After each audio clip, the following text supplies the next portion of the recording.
Então vamos abrir essa reunião pedindo amparo, equilíbrio,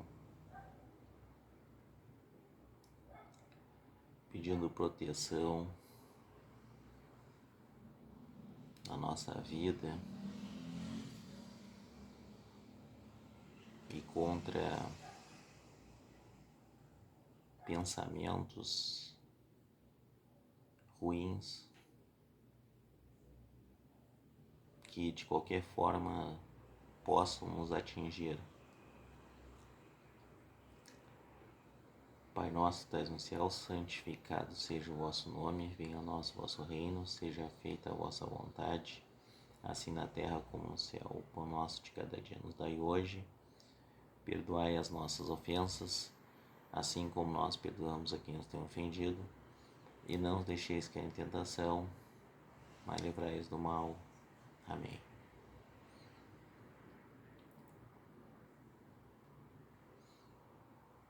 É um momento de equilíbrio, é um momento de constância, é um momento de seguir em frente com os objetivos para tentar uma vida melhor.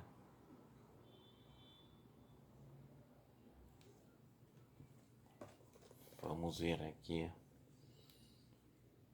o que nos apresenta hoje.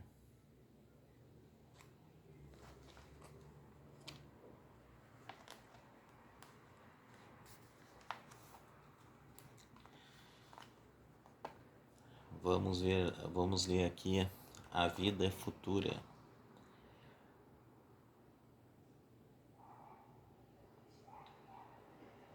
Por essas palavras, Jesus designa claramente a vida futura que ele apresenta em todas as circunstâncias, como o termo para onde tende a humanidade e como sendo o objeto das principais preocupações do homem na Terra. Todas as suas máximas se dirigem a esse grande princípio. Sem a vida futura, com efeito, a maior parte de seus preceitos de moral não teria nenhuma razão de ser. Por isso, aqueles que não creem na vida futura, imaginando que ele não fala senão da vida presente, não os compreendem ou os acham pueris. Então, aqui ele está falando de que tu não pode achar que tudo que tu faz tem aplicação apenas no presente. Ela vai ter um efeito futuro e um efeito após morte. Por isso que o capítulo diz: meu reino não é deste mundo. Ou seja, a pessoa está em transformação, em desenvolvimento. Chegará a um certo ponto que a pessoa deixará esse mundo. Todos vão deixar. Essa é uma verdade inevitável, que não tem escapatória. E aí, em que lugar nós vamos continuar a permanência da existência? Haverá um lugar? Não haverá lugar algum? Acredito que há um lugar. Mas respeito também aqueles que acham que tudo irá desaparecer, tudo irá sumir. A tua existência estará limitada à tua vida material. E esse é um pensamento que muitos seguem. E quem segue esse mandamento, que eu não acredito, pelo menos que faça a sua vida presente uma vida digna, honesta e responsável. Porque isso são valores universais que sempre trarão benefícios futuros àquele que o pratica, ainda que não acredite em nada e não acredite na vida após a morte.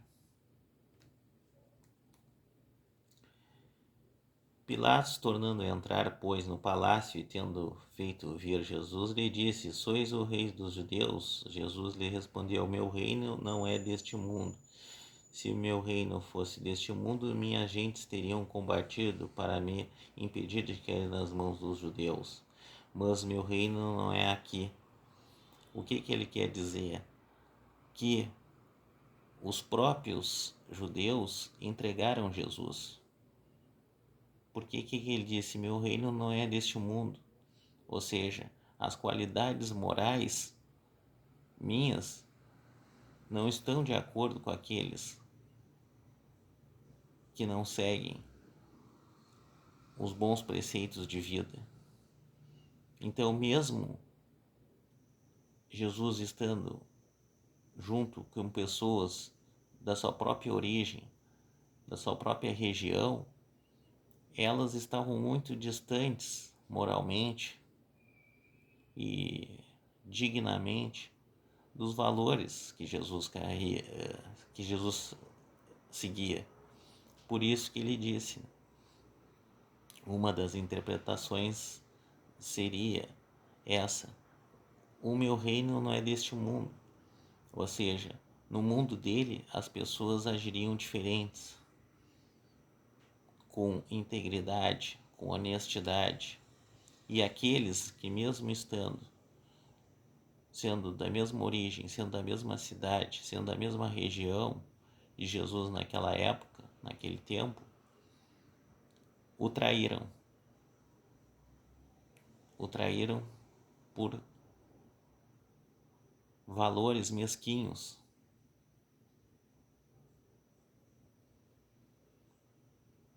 valores egoísticos, valores de má fé, ou a falta deles, falta de valores.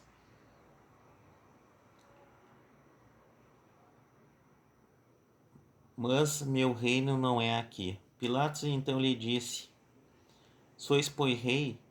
Jesus lhe replicou: Vós o dissestes, eu sou rei. Eu não nasci e nem vim a este mundo senão para testemunhar a verdade. Qualquer que pertença à verdade, escuta a minha voz.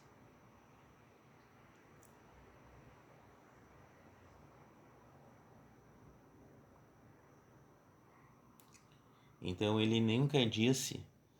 Jesus nunca disse que era superior a ninguém. Quem disse foi os outros,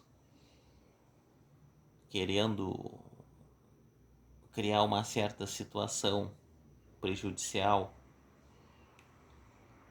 Jesus disse o seguinte: eu nasci e vim a este mundo para testemunhar a verdade e falar o que está errado. Mas como as pessoas eram muito diferentes moralmente das virtudes de Jesus, então ele dizia: mas meu reino não é nesse mundo. Ele já sabia de antemão que a sua passagem era temporária, porque a grande maioria das pessoas tinham outros valores, ou falta de valores, naquela época. Esse dogma pode, pois, ser considerado como o ponto central do ensinamento do Cristo. Por isso está colocado como um dos primeiros nesta obra, porque deve ser o alvo de todos os homens. Só ele pode justificar as anomalias da vida terrestre e concordar com a justiça de Deus.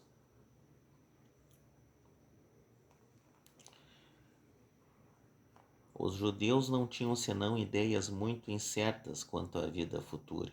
Acreditavam nos anjos, que consideravam como se eles privilegiados da criação, mas não sabiam que os homens pudessem vir a ser um dia anjos e partilhar sua felicidade.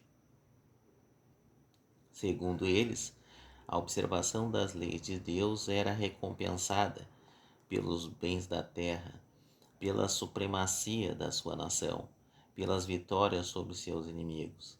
As calamidades públicas e as derrotas eram castigo de sua desobediência.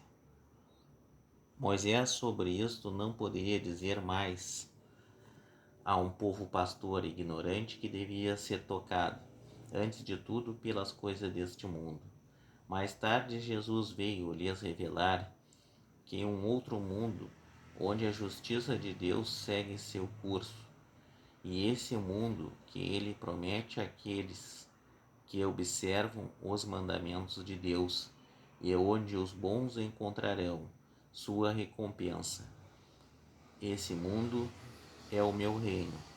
É aí que ele está em toda a sua glória, e para onde vai retornar ao deixar a terra. Então é isso que ele já está mencionando. Ele já sabia do seu sacrifício que ele faria por aquelas pessoas e pelo planeta Terra, Jesus. Eu vou parar por aqui. Essa palavra foi muito boa. Vamos ver se nós conseguimos extrair mais alguma coisa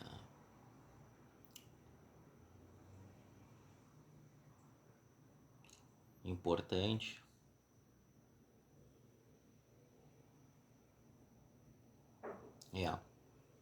Aqui os judeus achavam que Deus estavam abençoando quando eles conseguiam bens materiais, recompensas na terra. Então, essas recompensas materiais seriam a resposta para que essas pessoas tivessem uma certeza que estavam sob a proteção e o manto de Deus, bem como as vitórias, nas guerras com os outros indivíduos daquela região. Mas como nós sabemos, isso não é verdade. Uma pessoa pode ter bens materiais e pode ter vitórias injustas. A riqueza não é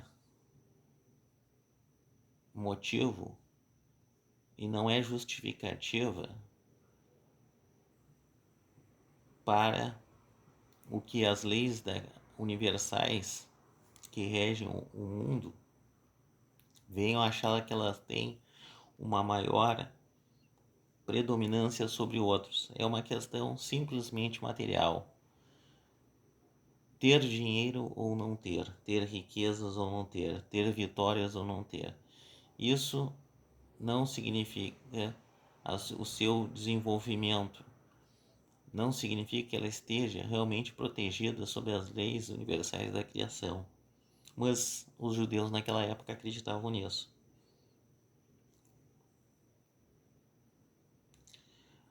E, por outro lado, quando ocorriam calamidades ou derrotas, eram porque eles não estavam fazendo tudo o que Deus mandou, o que também não é uma verdade, porque o Deus de um povo, na verdade, é o mesmo de outros. Não há mudança. Tu não pode achar no mundo que um povo é mais abençoado que o outro, ou é mais protegido que o outro. Isso é algo particular de indivíduo para indivíduo, conforme a sua conduta, conforme a sua moral, conforme o seu conhecimento.